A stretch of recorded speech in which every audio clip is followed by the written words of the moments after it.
So lovely. Thank you so much. Can everybody hear me? Thank you. Thank you. I'd also like to add that I'm starting my own education program this fall at the UW, and a graduate program, communications. So I'm really excited about that. Education is awesome, and it should always continue. And I want to introduce you to our lovely panel, our tiny panel. Dowdy Abe is with us this evening, and he's a Seattle-based professor, writer, historian. He's taught and written about culture, race, gender, education, communication, hip-hop, and sports. That's a lot of topics, Dowdy. And if anybody wants to keep track of how many beers he downs this evening, we can see how many at the end of the night he's gone. So you've done that for over 20 years. Your work's been published in The Stranger, Crosscut, Seattle Times, and you've appeared on national media like MSNBC, The Tavis Smiley Show. You've got an MA in Human Development, and you earned a PhD in Education from the UW, which is amazing. And your forthcoming book, Emerald Street, A History of Hip Hop in Seattle. Is that forthcoming? Yes? It's on the way. Okay. Well, looking forward to that. And here's another beer. All right, so let's give it up for Dowdy. Thank you.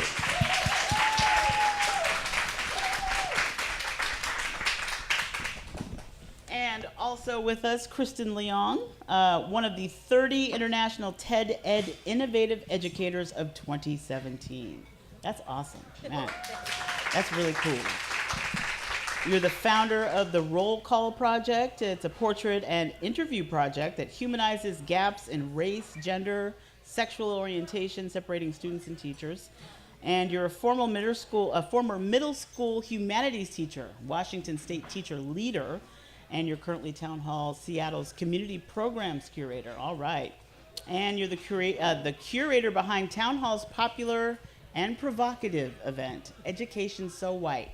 Hashtag Education So White. Don't forget the hashtag. And you once opened an Ignite event with your talk, Nightclub Bartending and Middle School Teaching, a Venn diagram. Yes. We must know about this. All right, give it up for Kristen.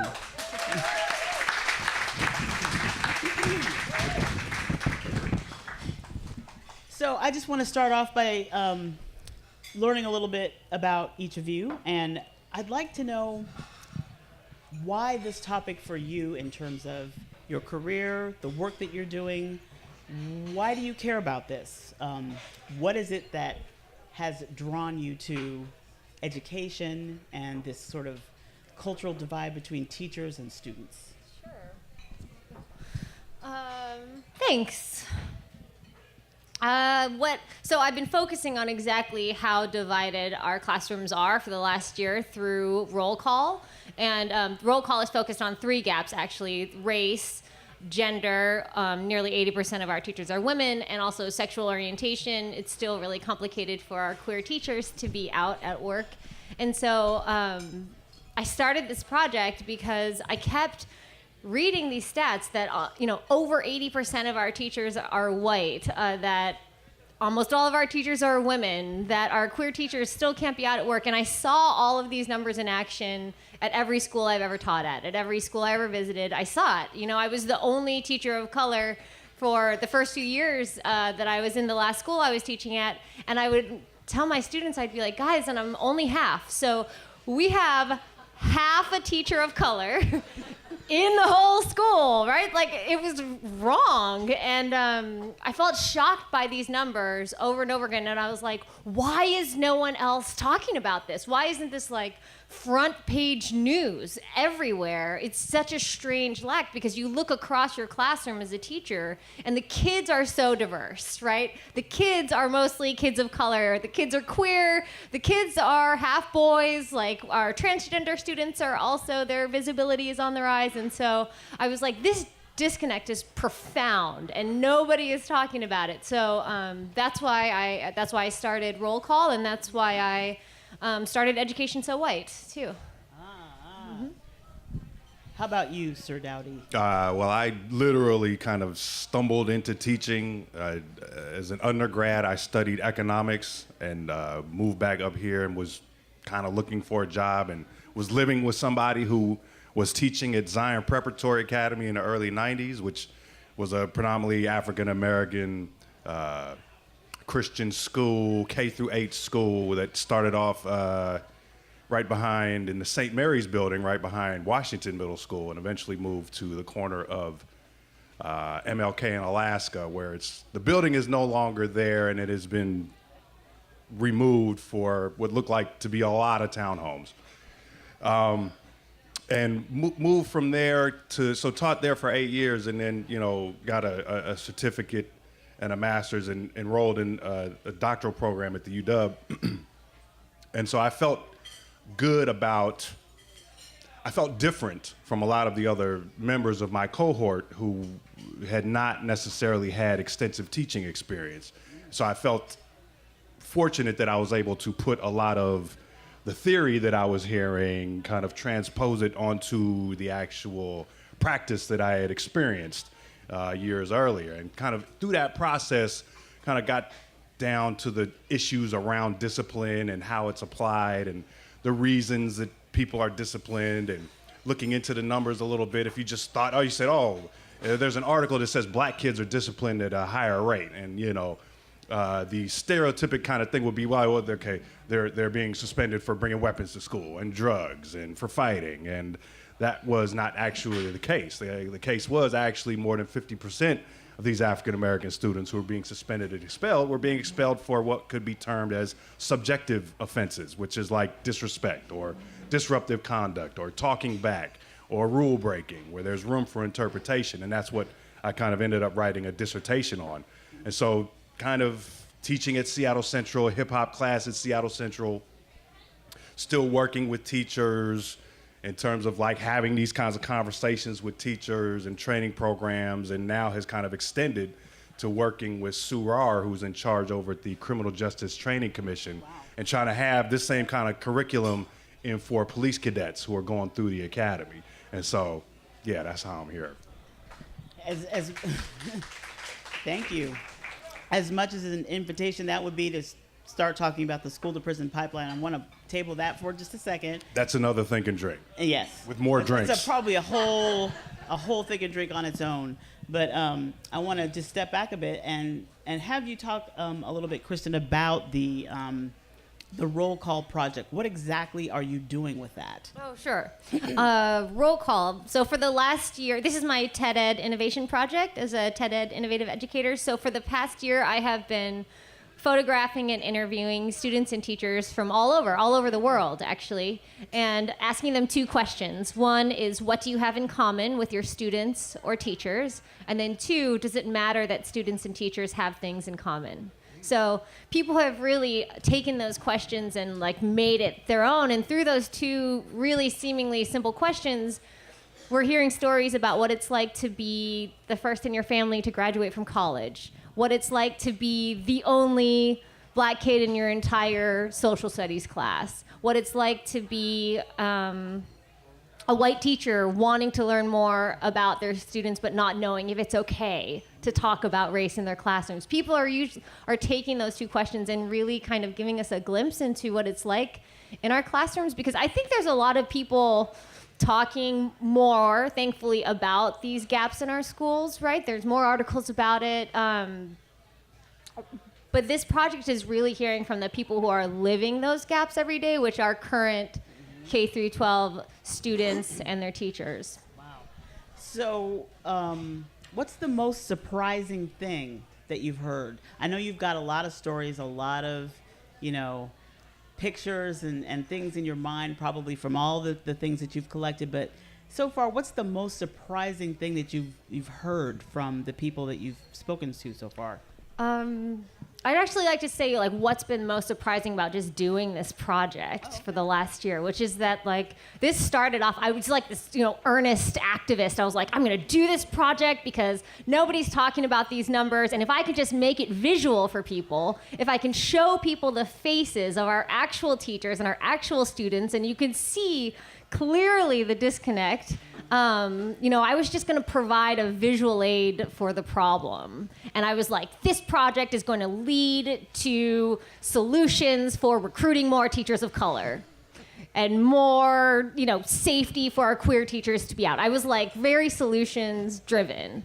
As I started doing this project and hearing from actual students and actual teachers and my own friends, right? Like as a teacher, I'm surrounded by students and teachers, but this project actually gave me a chance to have some very intimate conversations with people I already knew for a long time. And what surprised me was how positive this project has turned out to be. So what started as like, this is a critique of the system, I'm gonna point out to the world how messed up this is. The project has turned into a celebration of the way students and teachers are really trying to connect despite those divides. And they are, and it's not only teachers, our teachers of color, our white teachers, our straight teachers, our gay teachers. It's not only our teachers who are going to teaching because they love children and they're trying to connect and they're trying to find empathy. It's the kids too. Like these young kids responding on roll call, like 11-year-olds, talking about how they are trying to find ways to connect with their teachers who don't look like them, who don't talk like them, who don't come from where they come from.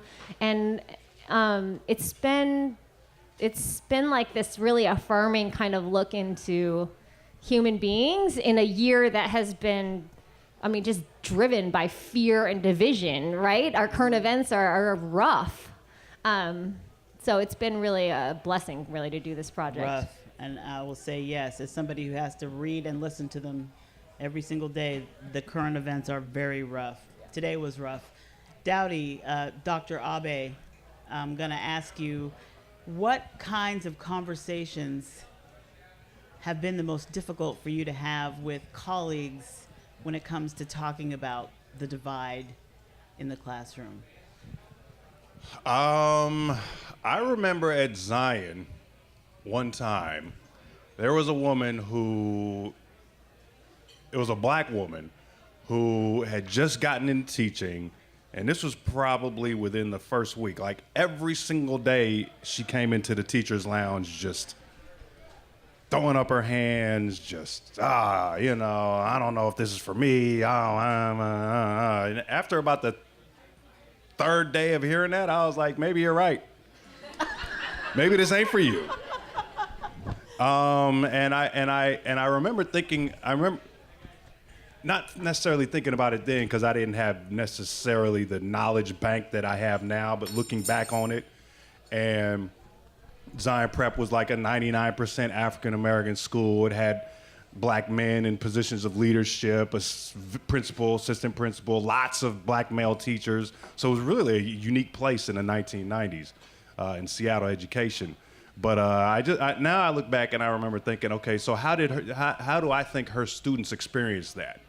If you had a teacher that looked like them and maybe they had kind of this feeling like if they had gotten to a point of cynicism about their education to that moment and then saw this teacher in this school that looks like them and they feel like it's going to be something different and it's more the same, that's tough, I think, for a vulnerable population of students to kind of deal with. And so kind of thinking back on that conversation and I'm actually looking back, I wish I would have said it sooner. But because you don't want to expose children to that any longer than you have to. But so yeah, I remember that being, and she wasn't happy when I said that. You're in here complaining, and then when I kind of side with you that maybe you're right, you want to get an attitude. It was difficult in that sense, but it wasn't difficult for me to say maybe you're right. It was just kind of tense afterwards, like I was the one saying something wrong. When you were saying that, I was thinking about how the teachers of color are burning out at higher rates than our white teachers, and how, like you said, like coming from someone who looks like them, that it's almost like more pressure. It's like that even speaks to the pressure that teachers of color are under, right? To be not just teachers, but representative of. Yeah, you have to live up to it. Exactly. You mess it up for everybody. Yeah. And so I want to get to the question that is sort of on the website that's talking about teachers representing a particular, I guess, culture in a way. Because this notion that a teacher who is white cannot connect with a student who is of a different background or what have you. I find that, looking back at my own sort of schooling, I find that kind of difficult to kind of accept. And I want to know, does it really matter? Do teachers have to be the same, color, ethnic background, race as the students in order for those students to do better? And so you're shaking your head. No, I mean, it's another Zion story. So,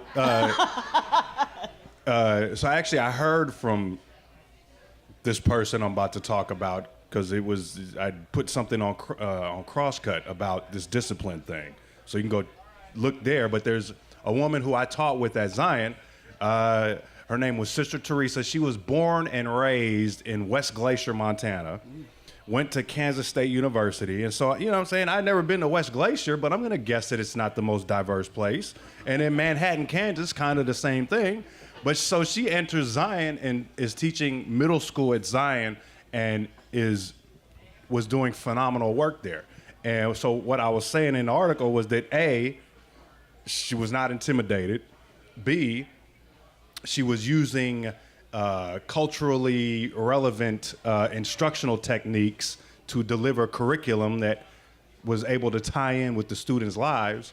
And she let them know that in no uncertain terms that she was invested in and expected success from all those students. And I heard from her this week, and she was very appreciative that I was so complimentary of her, and she was like, thank you. But I was like, nah, thank you for kind of providing a model and blowing up the whole idea that you have to look like the students that you are teaching in order to be effective. Because that's not the case. And I would also say, going back to that other story I just told, being a person of color in no way automatically qualifies you for being an effective teacher of students of color. You have something to say? So when you asked that, so first I'll say, so that is my second question in roll call, right? Does it matter that students and teachers have things in common? So I've been asking students and teachers that over the past year, and I'll tell you this, I've had very few teachers or students of color answer no, that it doesn't matter. But I will say this, almost every single person, like 100% of the people, and this is like, a couple hundred people, emphasize that the relationships are what matter the most. But I'll say this. So my first year teaching, I taught in South Seattle in the Highline School District, and the majority of my students were Hispanic. I am half white and half Chinese. The thing about like being biracial, do I have any biracial people out in the audience? Yeah, you too? I'm not in the audience. So the thing about, for some of us who are mixed race, you can kind of fit in everywhere and nowhere all at once, right? And the thing about that is kind of like wherever I am, people just like absorb me as a part of their culture. So if I'm like hanging out with Asian people, they're like, you got a little Asian in there? And I'm like, yes. If I'm around white people, they just think I'm white. If I'm around black people, they usually also think I'm Hispanic. I don't know what that's about. But I don't usually get that reaction. You don't get that? Okay, I don't get that. Fair enough. But so my first year teaching, I'm teaching in the Highline School District. The majority of my students are Hispanic. The rest of the students are mostly white. And this is my first year teaching. And right from the beginning, they were like, oh, Ms. Leong, are you, what do you got going on there? Are you Chicana? And I would say, no, I'm Chinese. And they were like, you do not look like a Chinese person that I have ever seen. I was like, I know. But throughout the year, my students kept speaking to me in Spanish. And we actually started like an international book club, but it was really just because I would have these kids come in and hang out in my classroom after school so they wouldn't be getting in trouble and joining gangs. So we would read together, and they would teach me how to pronounce a Spanish correctly, and we would talk about where they came from, and I would talk about where I came from. And by the end of the year, my students, on the last day of school, they brought this huge Mexican flag into school and wrapped me up in it and took a picture with me, and they're like, "You're one of us!" And I'm like, "But I'm half Chinese." And but what it told me was how does it matter that we have things in common with our students? I don't know. But I do know that there is a strong desire from the students to see themselves in their teachers. Even in the face of like me telling them over and over again that I was not also Hispanic, they still insisted, you know? Well, I find that fascinating because obviously they related to something in you in themselves.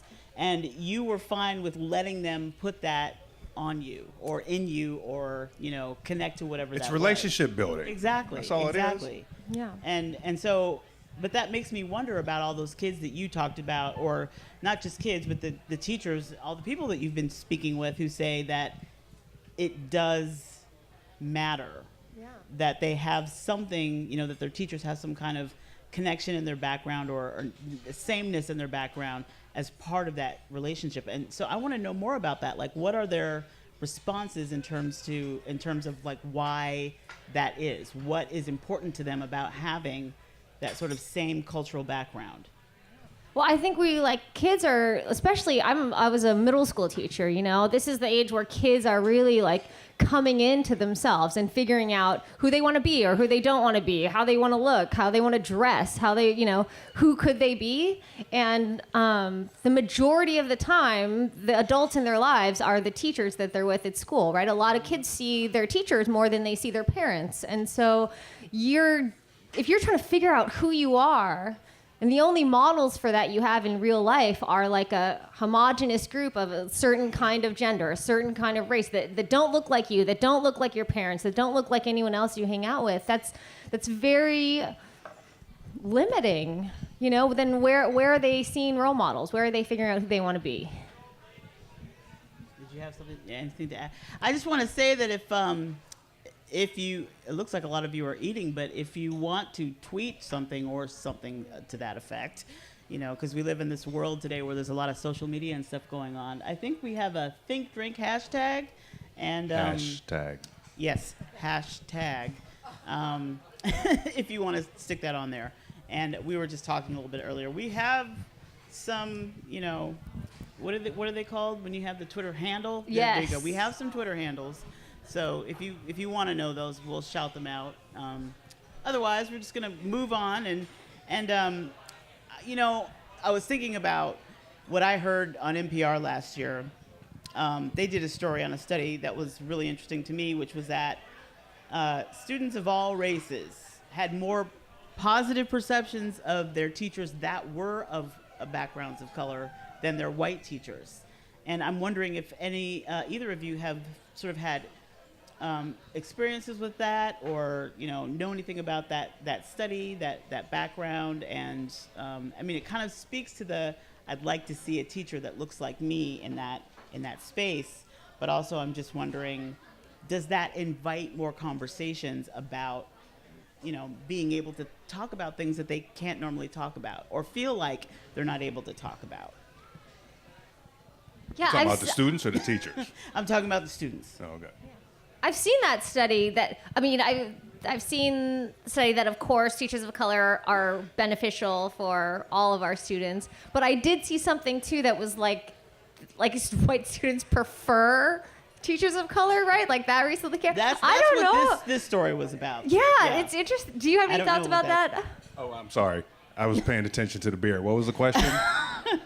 This idea that white students prefer teachers of color, I don't. Or students of all races, not Oh, white students of all races. Students of all prefer- races prefer teachers of color to white teachers. Yeah, I think there's probably an assumption, kind of a benefit of the doubt, that if students of color feel like there's a person of color, that there's an assumption that more relating can go on. I mean, yeah, I can see that. Like I said before, it's not automatically the case, but I can see kind of students feeling that way, especially if their experiences with teachers of color have been relatively few and far between. By the way, the woman I was talking about that I said might not be for her, she was gone within the first month. Ooh. So I wasn't wrong. A month. That's pretty quick. So why do we have so many white teachers and so few teachers of color? Because I think that if people of color are more likely to experience adversity within the educational system, they're probably less likely to choose that as a career path.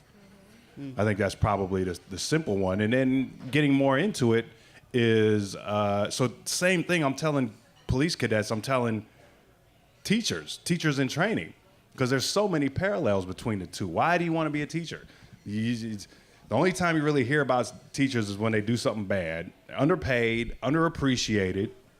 Why do you want to do that? And I think that people of color probably, in addition to perhaps either having an adverse experience themselves or knowing or being related to someone who also, I think that the accumulation of those things can possibly drive people out of the field.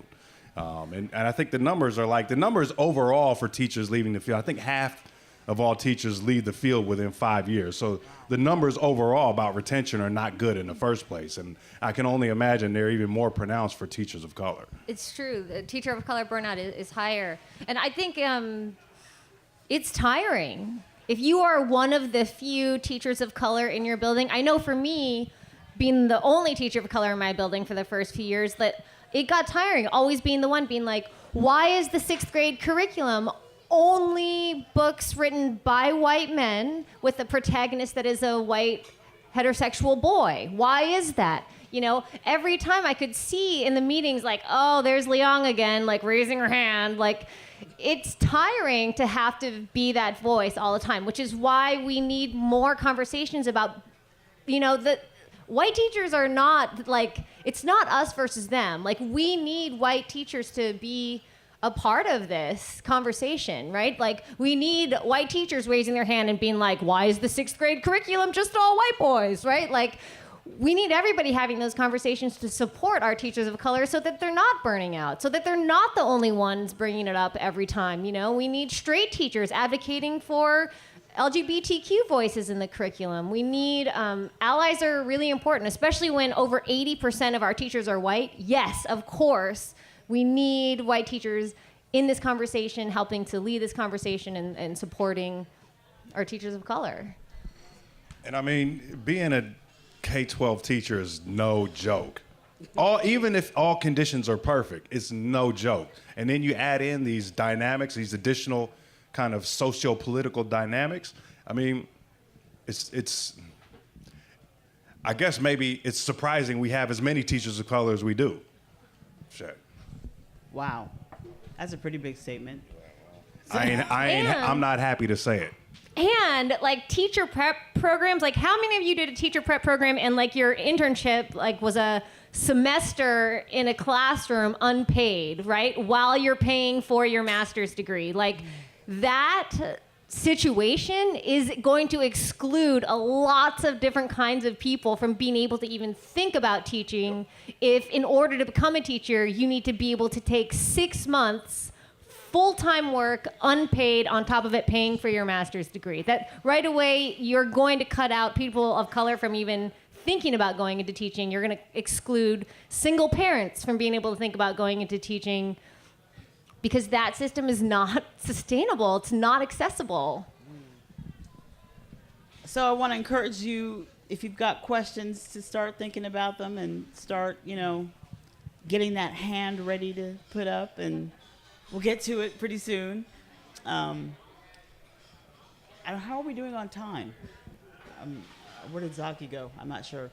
So just before we get to start getting to questions, I'm just curious to know about Education So White hashtag. I should say hashtag before I say Education So White. So hashtag Education So White. Exactly what was that? And how did any of you go? Kristen went. Anyone else? Guys, you missed out, but don't worry, we're doing it again this spring. I'll see you all there. So Okay. So I left teaching last March, and I transitioned to Town Hall Seattle, and I'm now their community programs curator. But I took my big teacher heart with me to my new job, and so one of the first things I did was got to work on this program, Education So White. So that was inspired by a few months earlier, I had attended Journalism So White at Town Hall, and the whole time I was sitting in the audience, I was like, yes, and Education So White. And also, like, advertising so white, and nursing so white, and tech so white. I mean, so many things so white. But education so white. I was like, we need to be having this exact conversation. So when I arrived at Town Hall, that's one of the first projects I got to work on. It was an incredible evening. We had, I gave a presentation about roll call and was able to share about some of our awesome South Seattle teachers doing some really cool work. And then we had a panel of 5 teachers, and it was moderated by Linda Shaw of the Seattle Times, and it was a really rigorous conversation, but it was also filled with like humor and like a lot of space to let people disagree. Our panelists disagreed at some points about charter schools, and it was okay. It was a really safe place to have a really complicated conversation, and it was a great evening. And like, thankfully that our city and Town Hall and the Seattle Times were ready when I proposed the event. I was like, it's kind of a provocative hashtag. And they're like, let's do it. And I was like, yeah, because if we're gonna talk about race, like, just put it out there. You know, like all of the kind of like fluffy language about like diversity, like we're talking about race. And so let's just talk about race. What were some of the pertinent points that people were bringing up? There were so many. What was your big takeaway? I really appreciate Nathan Simoneau is a teacher at Garfield, and he was our only teacher on the panel that was white. And Nathan is also gay, and he did a really interesting job of bringing in what it was like to, you know, it's not only that our teachers of color feel like they're maybe the only ones in their building. There's lots of different ways that teachers feel isolated in this work. And you're right, being a K through 12 teacher is definitely the hardest job I have ever done. You know, it's nonstop. And so if there's any way people are feeling isolated and not included because of their race or their sexual orientation, that we need to be having these conversations. Okay. Have either of you experienced being in an educational, system or experience that with a teacher that didn't really understand you, and what did you take from that? A teacher that didn't understand me? Yeah. I'll say there were a lot of teachers that didn't understand me at Seattle Central when I proposed teaching a hip hop class. They were like, if I was new up there, I was kind of new up there, and they were like, oh, so what do you teach? And I was like, yeah, I proposed and got approved a hip hop class. And they would go like, really? So tell me about that. And so, so I suppose maybe in that sense, I don't really feel like I ever got anything like that when I was teaching kids, but I definitely got that feeling when I was teaching. Or I'm thinking about when you were being taught. Oh, when I was being taught. Yes. Not really. Not really. Not really. I was always just a good self-manager. I was just somebody who didn't never really need to be told, you know what I'm saying, to all these things that I talk about in terms of like the discipline issue were things that I never really experienced myself because I was just, in my mind, I was just like, okay, let me do my work. You know what I'm saying? That kind of thing. But so I didn't have those adverse experiences, but I saw them happen to other people, so they were definitely real. But as far as like me ever being challenged by a teacher or just in that sense, I never really felt that. So I'm one of the few, if any, who's fortunate in that way. I've actually never told this story before on stage. So when I was in 3rd grade, my family moved from Hawaii to Bellevue, Washington. And so in Hawaii, there's like, all the families are mixed. And my mom was like the only white person that we even knew, right? And in Hawaii, like everybody talks about race. Like when you meet someone, it's like, oh, like what are you? What's your background? And we moved to Bellevue, Washington, which at the time, now it's actually very different, but at the time it was mostly white. And I was in 4th grade, and this is like the moment, like being biracial sort of dawned on me, was this interaction I had with this teacher. So the teacher was telling us about the Japanese internment camps. and talking about how people, like not only Japanese people, but like Asian families were like rounded up and harassed and like taken away. And I was, a fourth grader, which is my son is in fourth grade actually. So I'm thinking about him having these thoughts, and I was like, what? Like, would my family be taken away? Like, are you serious? Like, people just taken out of their homes? And I was shocked. And I remember this teacher looking at me and being like, oh, no, like, you couldn't even tell. Like, no, you'd be fine. Like, brushing me off because she saw me as white. And I, as a fourth grader, remember thinking, like, that whole afternoon at school being like, but my dad, they would know. And, like, my sister is actually Chinese and Japanese. And I was like, my sister, they would know. My whole family that we just moved from in Hawaii, like, they're all Asian. Like, everyone would be so, like... And I remember going home and as a fourth grader talking to my parents about what had happened at school and them like sitting on my bed. And it was like that was the moment I realized I was like mixed race and that my family was biracial. And it was because of that interaction with that teacher. And it seems like it could be such a small thing, but it was so huge for you. And I'm sure she was busy. It's a class and there's like a 9-year-old at, you just need to get off. I get it. Like, teacher, you're busy, but that was really formative for me. I get that. I'd like to start getting some audience questions in here. So here comes Zaki. There is, by the way, a mic in the back. So if you do have a question, if you could. It's not on just yet. It's not on just yet? Oh, okay. Shout it out. So I have here we go. So I'm curious about this. So we live in these times where students are probably wanting to have some really difficult conversations. Mm-hmm. You have Black Lives Matter, police shootings, you have Nazis marching down in Charlottesville, you have white supremacy. As teachers, for both of you at middle school and college, one, how do you handle these conversations when they come up by students? Do you think you have support from administrators to handle these conversations, or are they kind of frowned upon? And I'm really curious about from the other teachers in the room about your experiences with these. And is it easier to address that as a person of color rather than white if a student of color is asking you this? So, I mean, there's a whole lot there, but I'm just really wondering, how do you handle that?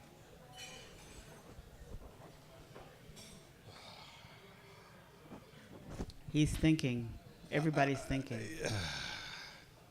Yeah, you want to go? Well, I will say, like, going into this school, so it's my first school year where I'm not a teacher in a really long time, and I felt like what a rich time to be a teacher. What an important time to be a teacher. I know that every year, so I taught middle school 6th through 8th grade, and one of the first things I tell the kids, it was like day one in the classroom, I would always tell them, even my little one, like even the 11-year-old 6th graders, I'd be like, and just FYI guys, talking about race isn't racist. So get ready. We're going to be talking about it. We're going to be talking about where you're coming from. And we do a little like, what languages do you guys speak at home? And we kind of like celebrate our differences. But right from the first day of school, I would always tell my students, like, we're going to be talking about all these things. So buckle up. I think that a lot of times the discussion is stifled because these days the worst thing that you can call a white person is not a honky or a cracker, but racist. And I think that lots of times that stifles conversation before it even has a chance to get started. And if you are a person who is not used to having these types of conversations, it can be like, literally can be like jumping into a frozen pond where you have a little square cut out and you're going to jump right in. You keep putting your toe in because that is the hesitancy that some people have towards addressing these conversations for fear of what will happen afterwards. Negatively, what might happen negatively if something they say is misinterpreted or whatever. And so I think that in a lot of ways, our failure to prepare incoming teachers with the necessary tool belt to address and have these conversations with their students is one of the biggest things. And I think, and then there's the whole idea about, well, you know, these children are too young to be having these conversations. I'm telling you, I have at home a New York City schools curriculum book. And in this book, it's designed for kindergarten to first, second graders. And in this book, there's a cartoon that has a picture of a black soldier. This is 1970, a black soldier. And it says, I wish we had the picture, so I don't have to explain it. But I'm saying there's a black soldier. He's going to Vietnam. He's at a voting place. It says it's at Alabama County. There's a sheriff standing in his way, blocking his path. And the black soldier is saying, me, I'm only on my way to fight for democracy in Vietnam. And then there's a series of questions. How many kids like cartoons? What does democracy mean? And so it's not like kids have not been having these critical conversations at very young ages in the past. And part of that is kind of what I hear now about, you know, well, you know, we don't know how to talk to these kids about these kinds of things. And maybe they're too young to really process that. No. And in addition, as far as Seattle schools go, the whole idea about addressing this overall has significant pushback. And I'm thinking specifically of the time, I think it was last spring or last fall, sometime I think last year, when at Seattle Public Schools, a bunch of teachers at a bunch of different schools were wearing Black Lives Matter shirts. And let me tell you something. I was in touch and speaking regularly to the guy who was in charge of Seattle Public Schools' Race and Equity Initiative. The pushback that he got, the kind of shit that he was getting as a result of that effort from parents in schools wasn't by itself, but one of the things that literally drove that guy out of his job and into the hospital. Like stress-related things going around with that. So I'm just saying that there is a very self-congratulatory feeling that people have here about racial attitudes. And I'm just saying that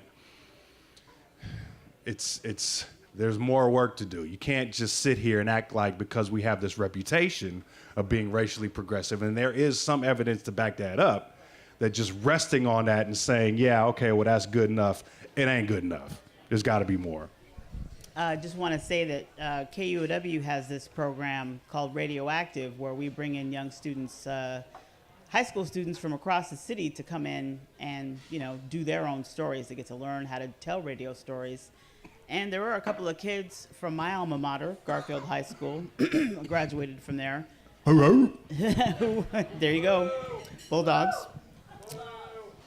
Okay, that's fine. Haters. Obviously, I'm from Seattle. If I say that's fine. But, well, they're from Garfield. I went to Garfield. They wanted to talk about the racial divide in that school, and they did a podcast about it. They wanted me to talk about it.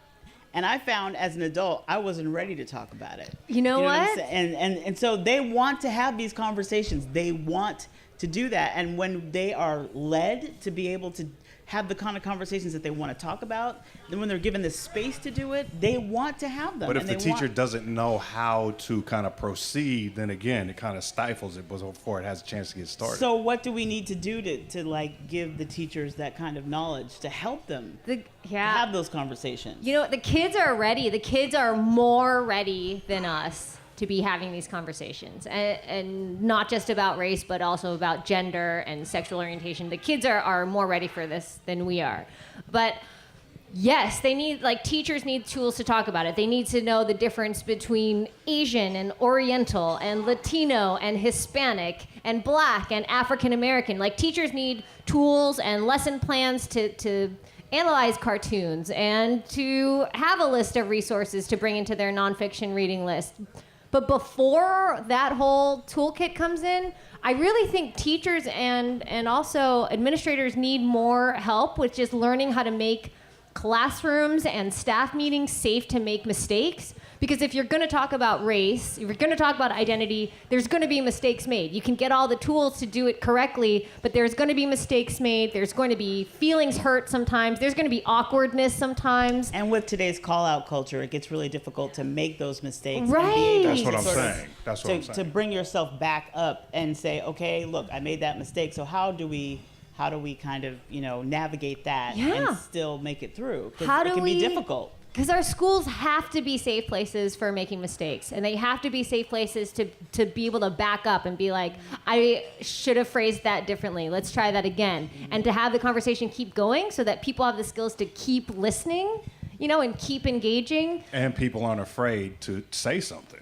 Aren't afraid You know to what I'm say the saying? wrong thing. You see your colleague get smacked down for something they said wrong. How does that incentivize you to try to say something yourself? If somebody next to you was vulnerable and you saw that happen, you don't want to take that chance. I want to get a little bit to this amazing article that you wrote just recently for Crosscut, talking about the discipline rates of students of color in schools. What exactly? I do have some notes on that here specifically. Excuse me while I shuffle. So.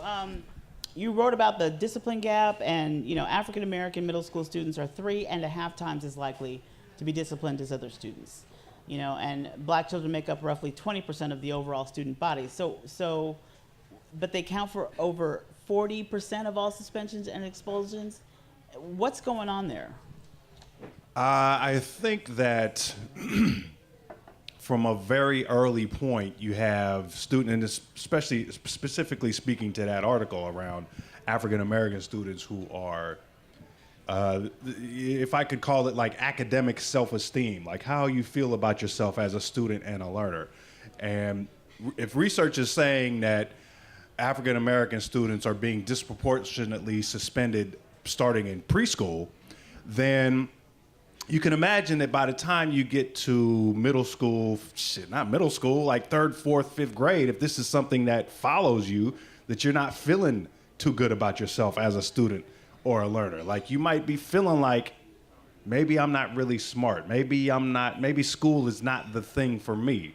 And so as that academic self-esteem starts to kind of crater, then you really start to get to the danger area of disengaging, where you have students disengaging and feeling like, without having it explicitly stated, that they are not college material. And so even though I'm saying college ain't for everybody, you can't have it where the decision is already made for students before they even get out of high school about whether they can go to college or not. If somebody goes through high school and is like, I don't really feel like going to college, I don't think it's for me, then okay.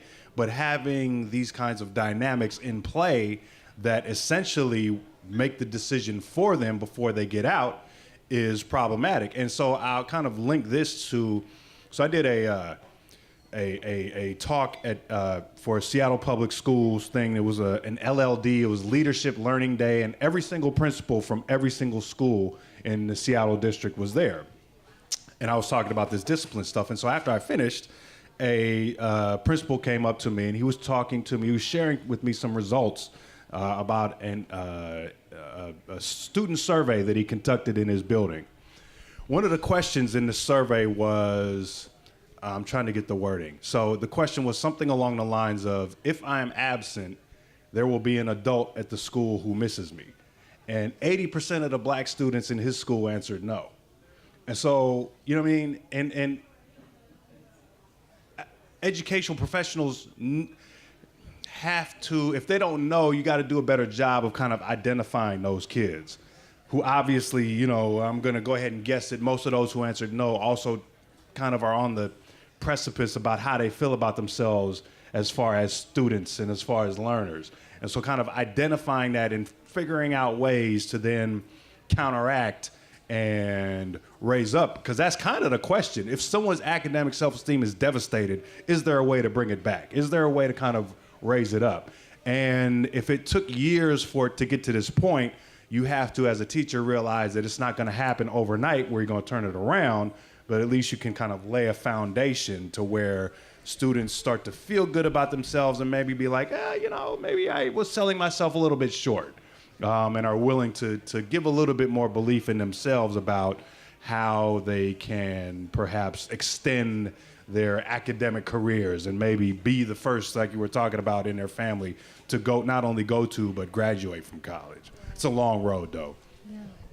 I would say too, that discipline gap, I think about like our students of color being disciplined for behavior things, like you were saying, like sort of subjective things. And I know that like our classroom culture is very rooted in this like quiet, one person speaks at a time, raise your hand, listen to, there's one person leading and you're listening. And that's rooted in one kind of culture. I know for me, growing up in Hawaii, like engagement looks really different than that. Engagement is like people talking over each other, people standing up, talking with their bodies, talking with their hands, slamming on the table. Like that's what engagement looks like in my family's culture. And so if children are bringing their family cultures into classrooms, and that's them engaging, you had a piece talking about the kind of call and response, right? That's rooted in like the African American church, right?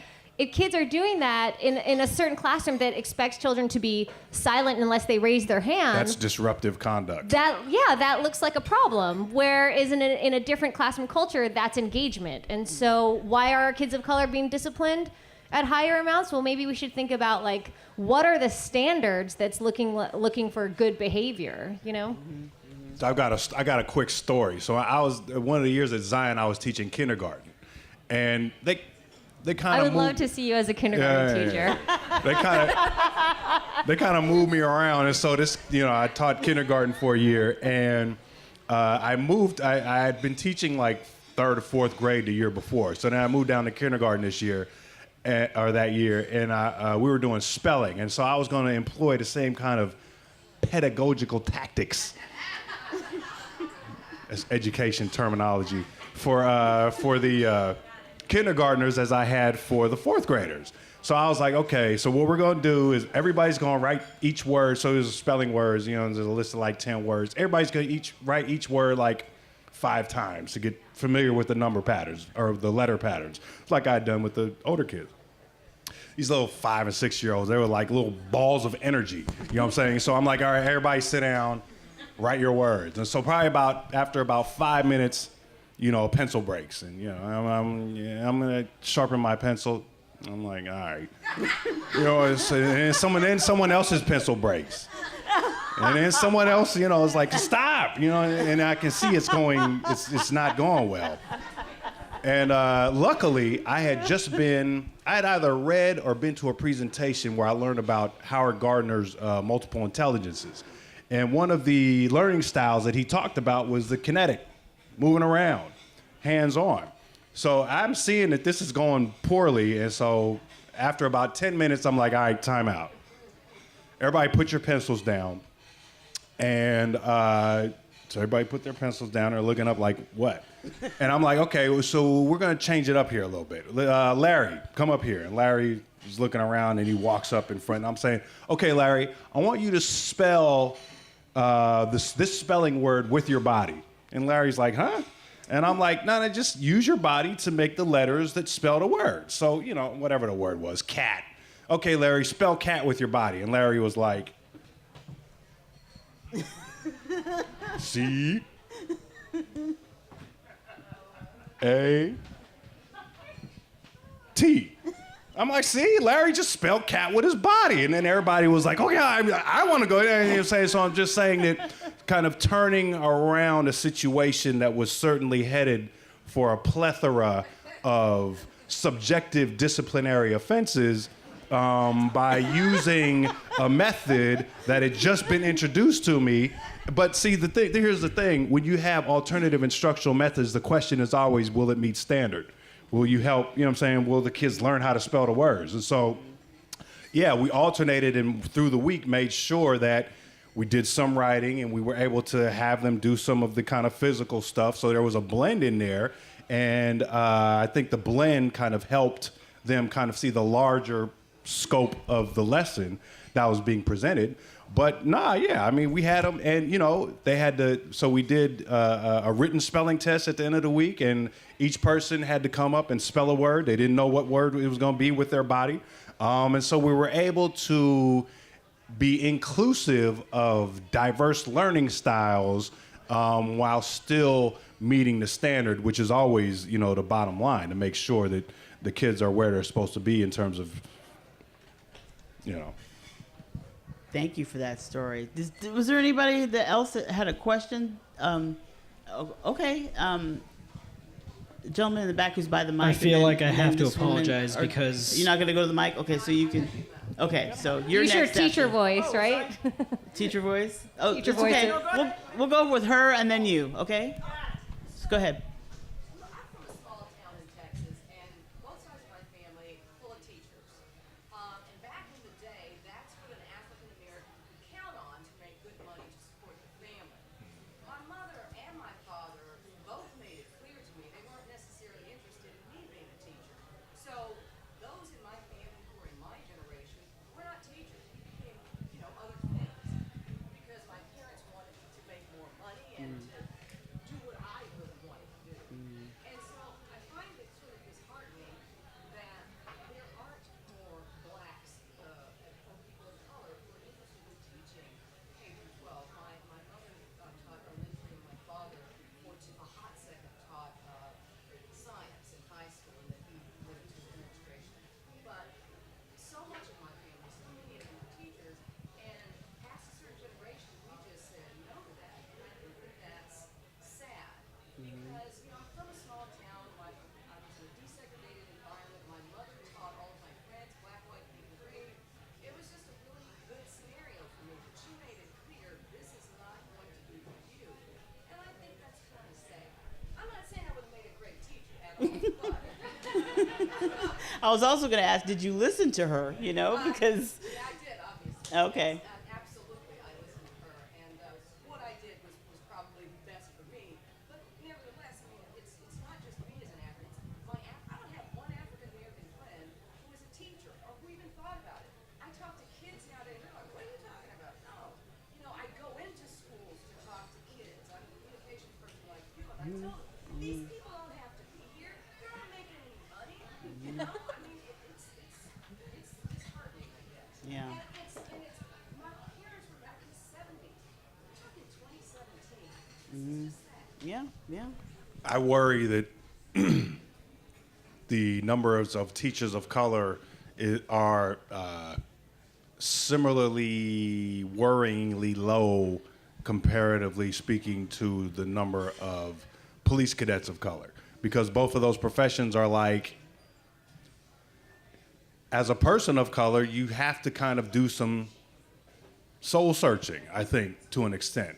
Maybe more so with being a police officer, but people of color, when they become teachers or police officers, kind of, maybe even not even consciously ask the question, am I a person of color who's a teacher, or am I a person of color who's a police officer who happens to be a police officer, or am I a police officer who's a person of color? And there's a distinction between the two.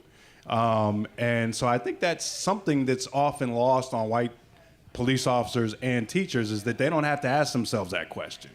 And if you want to talk about privilege, that is privilege right there, not having to be burdened with that internal conversation and that dialogue and wondering, are you a contributor to the problem, or are you someone who is trying to help counteract what's happening? So I think that that's a huge part of the numbers of, and look, I know plenty of people, like you're just saying, I know plenty of people who would make fantastic teachers, but they don't even consider it as a career option.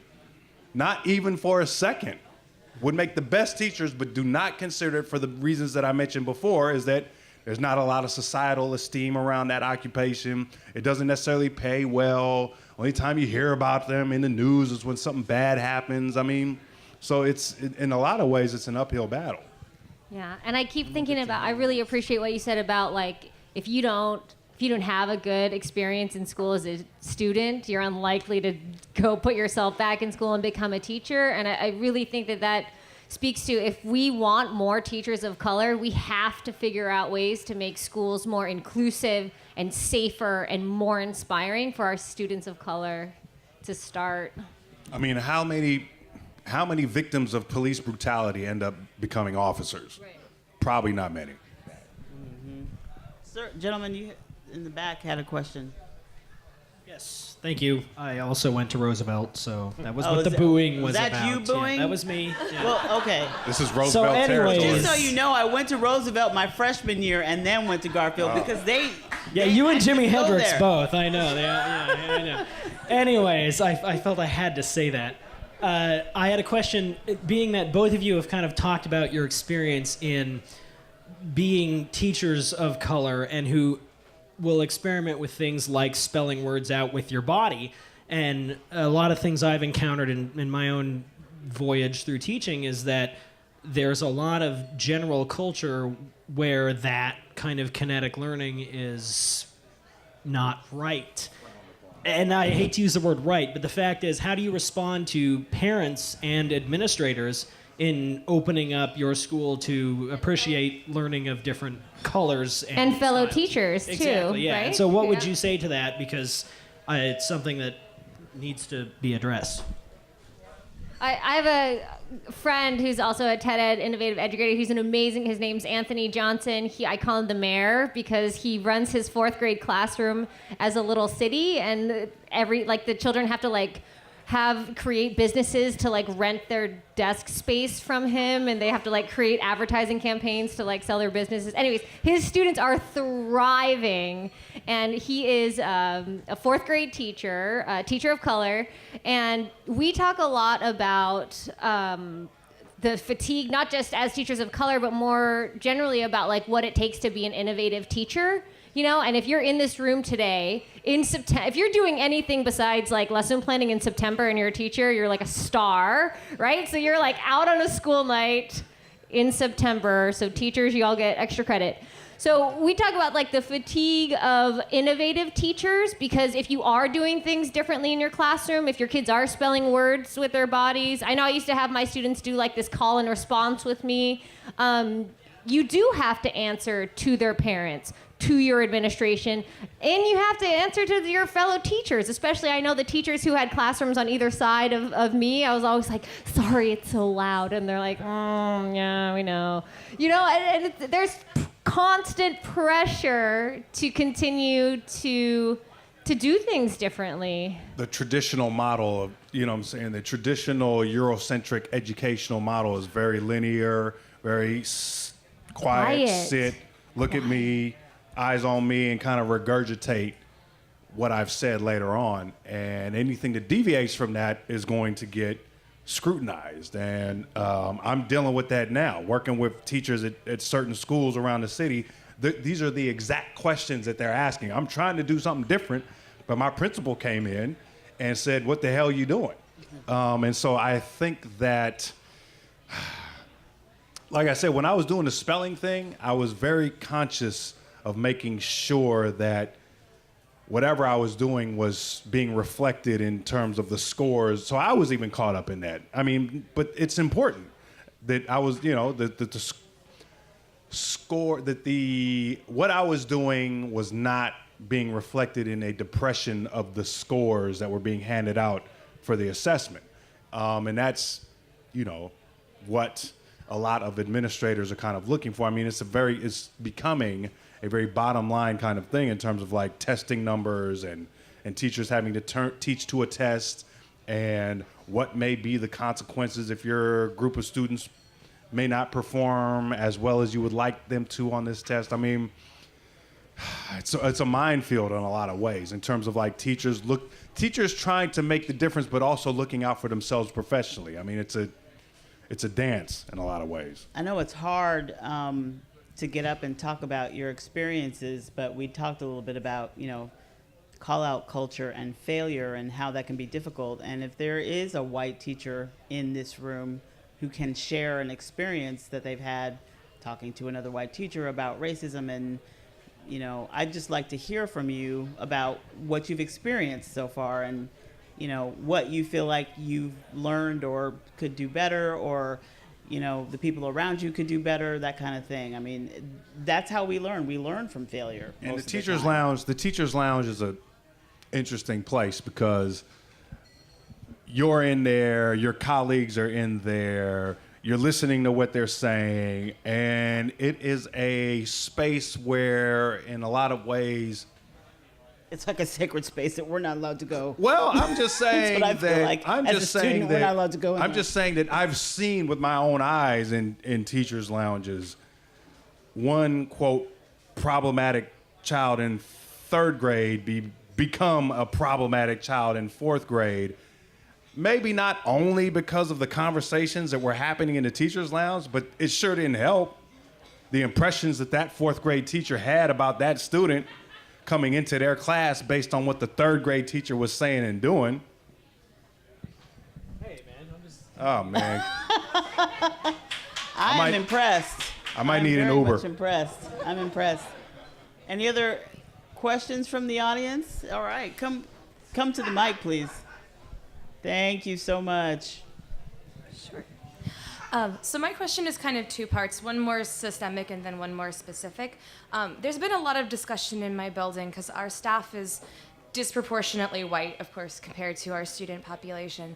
And we get a lot of our new teachers from programs like Seattle Teacher Residency, which seems to be recruiting mostly white interns. And so, I don't know if you guys have thoughts about what can be done to disrupt that system of like the recruitment of seemingly mostly white teachers in those teacher training programs. And then the more specific question, I will be a mentor teacher this year, and my intern is going to be a teacher of color. And as a white teacher, I just want to know if you guys have any thoughts, if there are things that you wish your mentors who were teachers who were white would have done during your internships that you think might be a benefit to the prospective teacher that I'll be working with this year. Thank you so much. So the questions are, what advice in your role as a mentor this year? And what was your first question? You were saying about the... Oh. How to disrupt the fact that most of the interns that we're getting in teacher training programs are white. How do you recruit more teachers of color? Yeah. I think Johnny answered that too, is about the white privilege. I mean, if you have white privilege, you don't have to think. If you have white privilege, you don't have to think about whether you're going to join a teaching program or not. If you're a person of color, there's other things that are happening to you that are going to maybe turn you away from an education perspective. I mean, that to me is a light bulb of like why we have so many people, white people joining education, myself included. I mean, that's why. And one thing I would say is, who's doing the recruiting? Is there a conversation that can be had with those people? Why aren't you recruiting more people of color? Where are you recruiting the people? What organizations are you going to, and are you thinking about this? There's actually a program up at Highline that is just starting. I'm sorry, you had a question too. There's actually a program that's up at Highline that's just starting that is trying to address what you were talking about if you want to be a teacher, in order to get there, you have to have like a year of unpaid work that's trying to kind of lower those barriers. So that's in terms of like presenting an option that may attract more potential candidates of color. It's that kind of thing that has to be replicated. But the other question was... The other question is that's a great question, right? And it's awesome that you're a mentor teacher this year. Like, we need awesome mentor teachers. Similar to the project I'm doing with Roll Call, back in 2003, I did a project called Half, all about biracial identity, and it was a similar thing. I did a portrait photography of people who were half and half, and then I interviewed them. And I became, this is back in 2003, and I became really comfortable going up to strangers. I was living in New York, and like having conversations about race and their identity, just like on the street. And it, like, I would go up to people. I was looking for parts. This is like before the internet is big, okay? This is like before Facebook.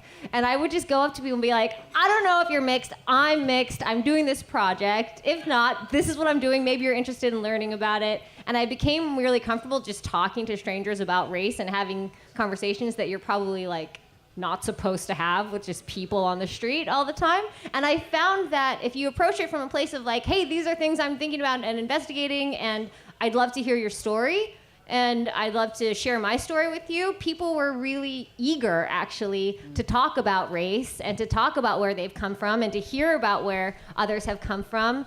And people who, would say, like, oh, I'm not political at all. I don't necessarily like talking about those things. They would see the portraits, they would read the interviews, and they would think, like, they would engage in this conversation, regardless if they were mixed or not mixed.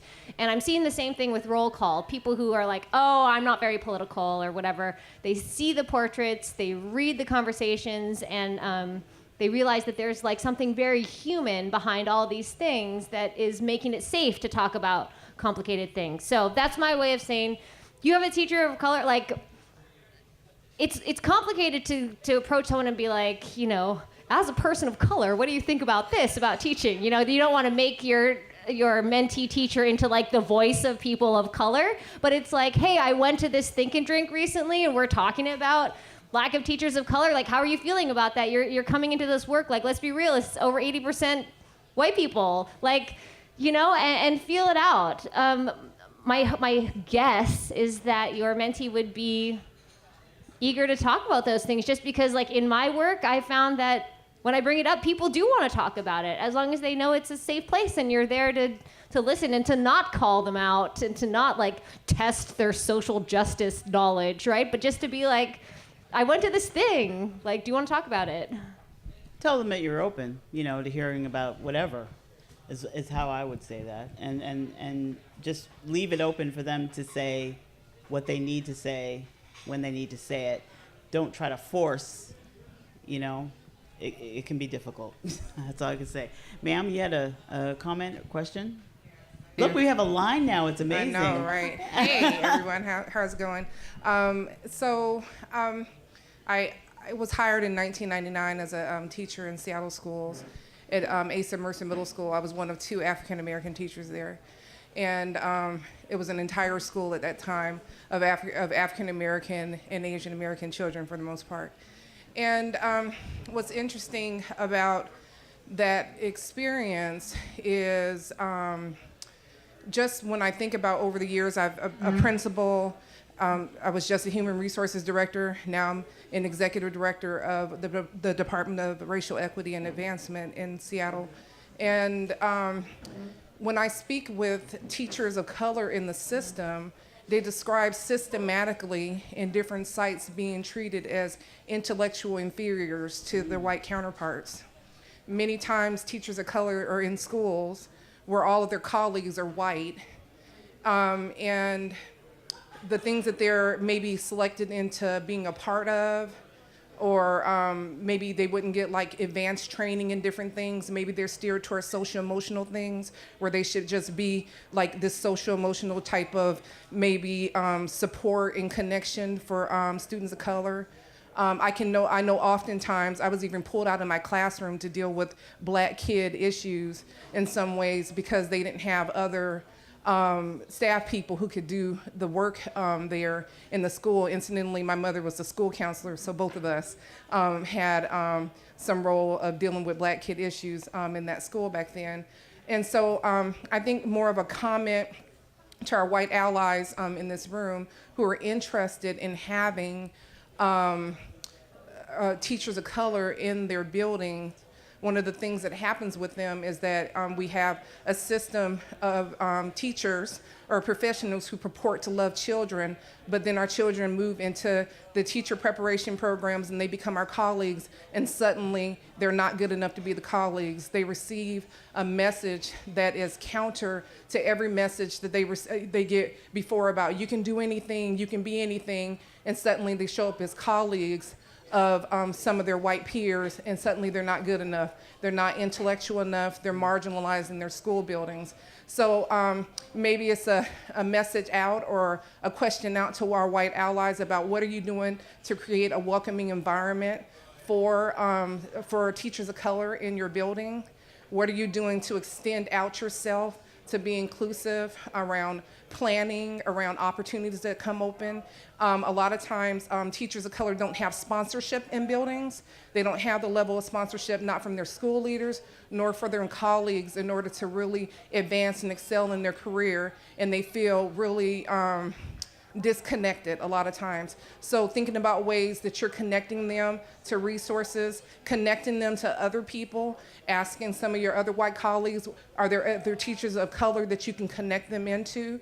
We do have a robust mentoring program. I was just over our mentoring program in human resources, the STAR mentoring program. and they do some type of support, and but we need something more, even affinity groups, racial affinity groups for our leaders, our teachers of color, even leaders of color as well, in the system. But I want us to critically analyze us as this 80%, if we're white teachers that are welcoming in these people of color. What is the incentive for them to want to stay in a profession and in a building where they aren't regarded as intellectual equals, and it pushes them out of the door and marginalizes them? I'm just thinking of I'm thinking of somebody. I'm thinking of a teacher of color who comes and is faced with the situation that you just described, as akin to a soldier overseas who made it through battle and then comes home and gets hit by a bus. Like, the making it through the minefield for students of color to not only graduate, but then feel like this is an area of, you know what I'm saying, this is something that I would like to do as a living, and then getting into the field and then just facing it there. And the idea that that teachers of color are also disciplined at a disproportionate rate than white teachers just kind of fills in the picture, I guess you could say. It starts in preschool, and it doesn't even end once you're a worker in those situations. Now, I'm still kind of working on that data, but I know it happens in the military, that's for sure. Black people are disciplined at a disproportionate rate in the military. So I would not doubt that it happens in school districts to adults of color, faculty and staff of color as well. So, I mean, you're talking about systemic, that's from the bottom to the top. And it's another part of the answer to the question why you don't have as many teachers of color as we want. If you're going through that kind of, discrimination in the job itself, I mean, it makes that much sense. Do you get pushback when you try to organize maybe an affinity group or anything like that? Or do you get encouraged to do those kinds of things? Or is that something that you find difficult to actually do? I would say our school district is now emerging with some type of sponsorship or something like that. They're just now getting that place. I started African American and also leaders of color know for school leaders, affinity groups, support groups that means to be able to support each other in the profession. An African American teacher in Seattle schools is 4 times more likely to receive a basic or unsatisfactory evaluation rating in teaching. There it is. Profession where 93% of teachers are marked proficient or distinguished. If you have that stud, I would love to see that. Like, if you could just tweet it out, we can find it later. I would love to see that. Yeah. Thank you for sharing. Thank you very much. Do we have a next question? Yes, ma'am. Hi, so you've touched a little bit on teacher preparation programs and how they are often really challenging, particularly for teacher candidates of color, low income, people who can't leave a job for 6 months, maybe have children. And I'm curious if you have thoughts about what a really supportive teacher preparation program would look like. And I would also add to that perhaps early career teachers, because we kind of dump teachers in the classroom and say, go, and then there's often a lack of support for early career teachers as well. So what can we do in teacher prep and early career support? Hey, student teachers, pay them. They're working. They're lesson planning. They're grading. They're meeting with parents. Pay student teachers. I don't know where that money's going to come from, but it needs to come from somewhere. And that kind of program is, like I mentioned before, Patricia McDonald at Highline College is starting that kind of program here this fall. So look that up, and that can possibly be a model for what we're talking about here. Anything else? And we're just going to take questions, and then we're going to kind of wrap things up. So, ma'am, what's your question?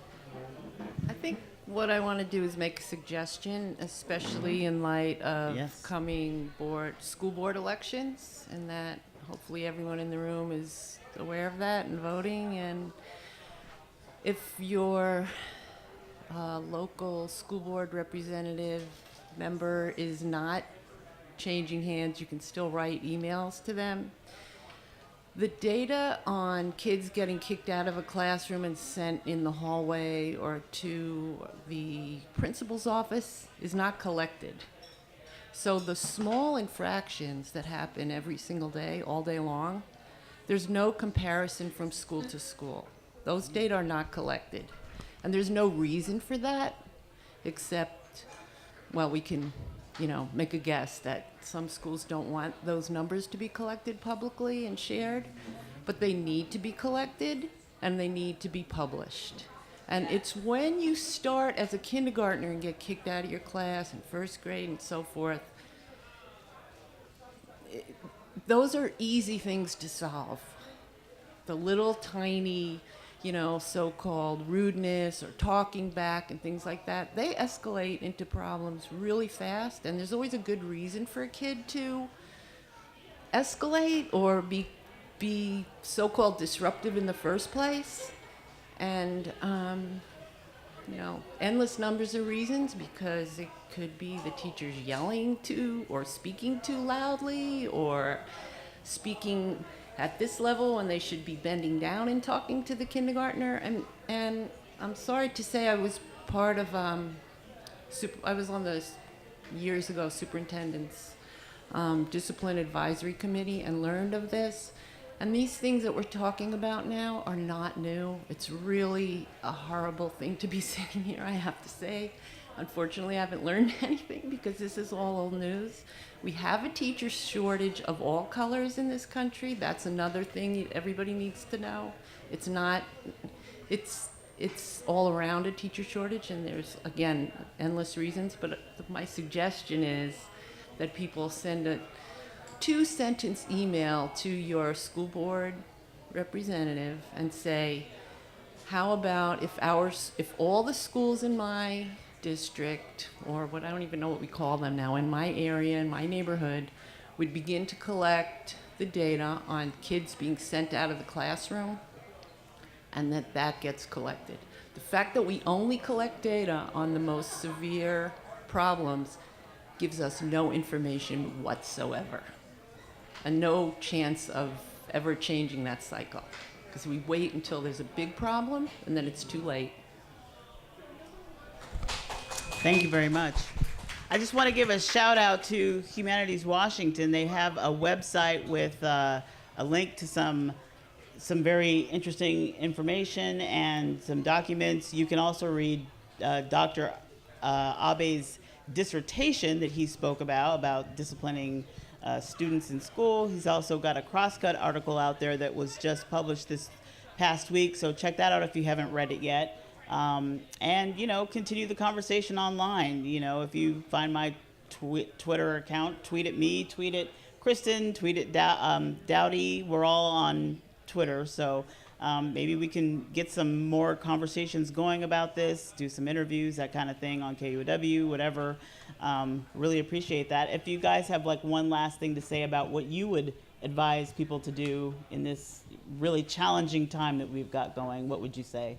Just that, thank you for being here, and I really think that we're super capable of critiquing this system without blaming individuals for it, without blaming individual teachers, without blaming certain kinds of teachers, right? That we can critique the system without blaming individuals for it. And I just feel like that's what we're all doing just by coming to events like this. So thanks. I would just close with a brief story about a study that was done in the 1960s called Pygmalion in the Classroom. The premise of the study was that it was performed in the Northeast. So these researchers, if you believe in the idea that success is a function of expectation, then this will make sense. Some researchers picked a random school, a random classroom, and then some random kids out of that classroom. And then they went up to the teacher and they said, these kids that were picked at random, they took this Harvard test of inflected acquisition, or something that sounded fancy. And they told the teacher that you can expect these kids to really spurt this school year, because they did so well on this made-up test. And so they observed over the course of the year. And at the end of the year, guess what happened to those students who the researchers identified to the teachers as growth spurters? Anybody want to guess? They spurted. Now, here's the thing, though. As the researchers observed, it was not that the teachers spent more time with these spurters than they did with other students in the classroom. So what that tells you is that it was not the quantity of time that the teacher spent with the student, but the quality of the interaction. And so I just want to leave with the idea that all students can be growth spurters if they are so expected to be. Thank you very much. Thank you all for coming tonight.